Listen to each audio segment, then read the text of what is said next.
With 2017 now in the rearview mirror, we know things like Red Dead Redemption 2, Far Cry 5 and God of War's reboot are on the horizon. But what of the projects yet to be announced, the big jaw droppers many developers are hoping to keep under wraps until E3? As the games industry is now bigger than ever, it means every big budget idea has to hit home. As such, we're seeing a huge reliance on legacy franchises being rebooted or having another sequel get tagged on. Though I'm still waiting on another Legacy of Kain. Crystal Dynamics, you kinda need to get on that. Many of the aforementioned franchises such as Red Dead or maybe The Last of Us are indicative of this mentality, continuing after having demonstrably final finales, showing that even the biggest studios in the world aren't willing to take as many risks as in years gone by. I mean look, besides Red Dead 2, when was the last time Rockstar did something other than pump out content for GTA Online? It's a far cry from how Rockstar used to operate across the 2000s, when we got everything from The Warriors to Bully to Manhunt. They really are going all in on Grand Theft Auto. Regardless, franchises and their respective fanbases are big bucks, and some major hitters are yet to come, even if you don't know it yet. I'm Scott from occulture.com, and these are 9 unannounced 2018 video games you need to know about. Number 9, Shadow of the Tomb Raider. In a weird move, Square Enix decided to announce in December that they were going to announce something. All we got back then was that a future Tomb Raider game was coming, but nothing else in the way of timeline placement, Lara's progression towards reclaiming her iconic pigtail and twin pistol look, or even a title. Or did we? Take a closer look at this tweet. Do you see it? The word shadow can be spelled by using the first letter of each sentence within the announcement. This lines up with an earlier leak where someone sitting next to a person who was preparing a presentation on Shadow of the Tomb Raider actually left their laptop within iShop.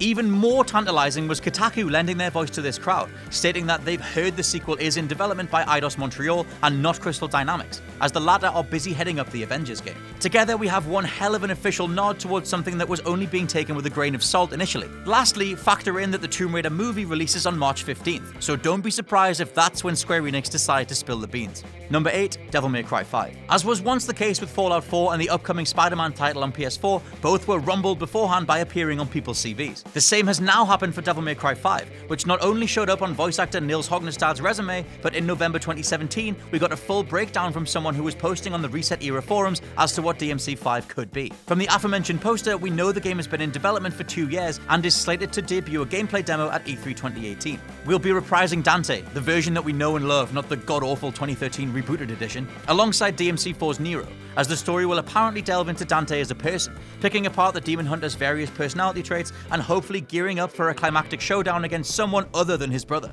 Other noteworthy elements are a 60 frames per second lock, the fact that Hideaki Itsuno is back as director, and that Dante will once again have access to the style system, letting you flick between entire sets of animations and attacks at the touch of a button. Look, I mean, as long as you can still jump kick off an enemy whilst raining down bullets from above and spinning around all in one go, I am in. Number 7, The Legend of Zelda Link's Awakening Remake. Though many fans would love to see the 2D prototype of Breath of the Wild that was used to conceptualize the physics of that game made into a full release, it seems as though Nintendo are going in a completely different direction. Reported by industry insider and on-the-money rumor mill Marcus Sellers, the next Zelda will be a new age remake of 1993's Link's Awakening, this time on 3DS, in a style not dissimilar to A Link Between Worlds. Also taking many lessons and a lot of influence from Breath of the Wild, it's being developed by Grezzo, who were responsible for the phenomenal Majora's Mask rework/update in 2015. It's hard to say what sort of art or inventory style this Link's Awakening reimagining will have, but focusing on a Breath of the Wild feel lines up to comments from Eiji Aonuma as to how his eyes have been opened in regards to open world design and how it should be the way the franchise goes from here. Number 6, Rocksteady's next project. For the longest time, we've seen teasers and tidbits of information in regards to what Rocksteady are working on. Everything from Daredevil to Superman has either been discussed amongst fans, wished for, or teased in-game. The latter in reference to the many dialogue excerpts that confirmed Superman is active inside the Arkham universe. However, all the discussion in the world pales in comparison to a tweet from the studio themselves, one which confirmed the team are undergoing sessions of motion capture.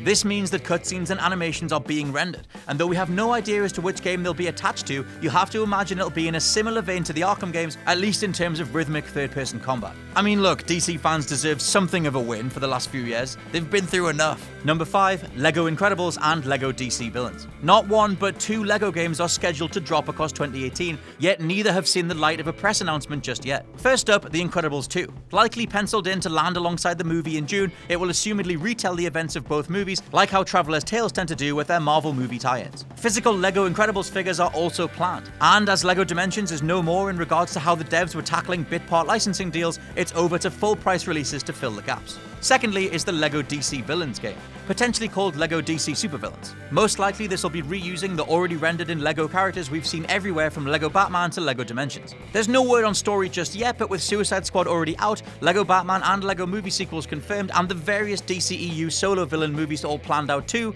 all of LEGO's licensed characters are going to get a lot of love.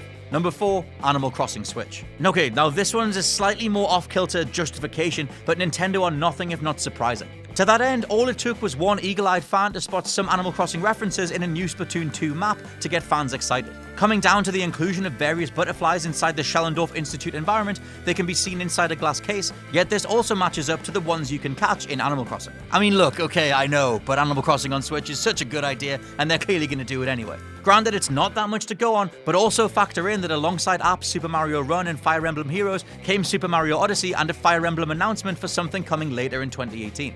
The Switch itself is yet to get any word on an official Animal Crossing installment, but with Pocket Camp doing good numbers revenue-wise and the series itself not having a main installment since New Leaf in 2012, the next Animal Crossing is long overdue. Number 3, Fable 4.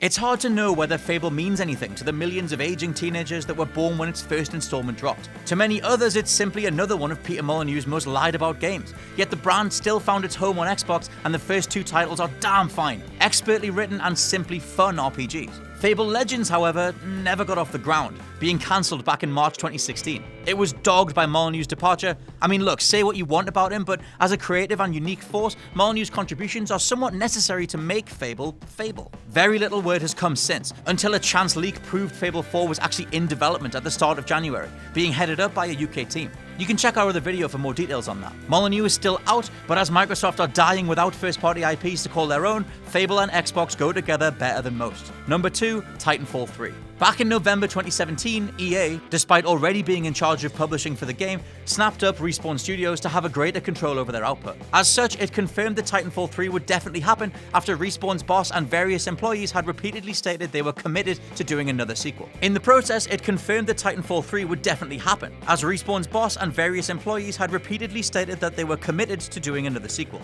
And that's a damn good thing, because Titanfall 2 was almost the best game of 2016. It's one of the best shooters of the decade, and the console generation so far. With EA's acquisition come fears of microtransaction systems being forced into the game's design, but at the very least, we've still got the talented teams over at Respawn helming the feel of combat. I mean, you know, provided they don't leave, or EA don't shut them down, or, you know, they avoid all the other things that happen to every other talented studio under EA's wing. Hopefully this also means that EA don't decide to release the next Titanfall slap bang in the middle of Call of Duty and Battlefield as their way of competing with Call of Duty's futuristic focus. That release model killed Titanfall 2, and the franchise deserves so much better. Number 1, Wolfenstein 3, The New Revolution. Wolfenstein and Mecha Hitler go together like cheese and beans, yet even as the new Colossus drew to a close, a steam-powered Führer was nowhere to be seen. Thankfully, developers Machine Games have been incredibly open about their plans for an ongoing reboot, confirming to Giant Bomb during a stream that these new titles were always thought of as a trilogy. Better still, the devs discussed the idea of including Mecha Hitler, saying that the only place he made sense would be in the final installment. And I quote, "Once we introduce Mecha Hitler, you can't go up from there." I mean, you could have a giant mechanized Jules coming stomping in, but I deal with him every Saturday. All of this, and the fact that Wolfenstein 2 ended on a very pronounced cliffhanger, nigh on confirms that Wolfenstein 3 is coming sooner rather than later. And it makes even more sense to drop the announcement during Bethesda's conference at E3 2018. And that's our list. Let me know down in the comments if there are any other leaked games that you've managed to find out about along the way. I've been Scott from WhatCulture.com. Please check out WhatCulture.com for even more articles. Don't forget to like, share, and subscribe, and I'll catch you soon. Hey guys, thanks for making it to the end of the video. Aren't you a star? Don't forget to subscribe below, and also the people who made this video, they're right here, so go and follow them and give them some love. If you want to see more content, there's probably some stuff flowing up above my head. Why not check it out? It could be fun. I'm not your dad.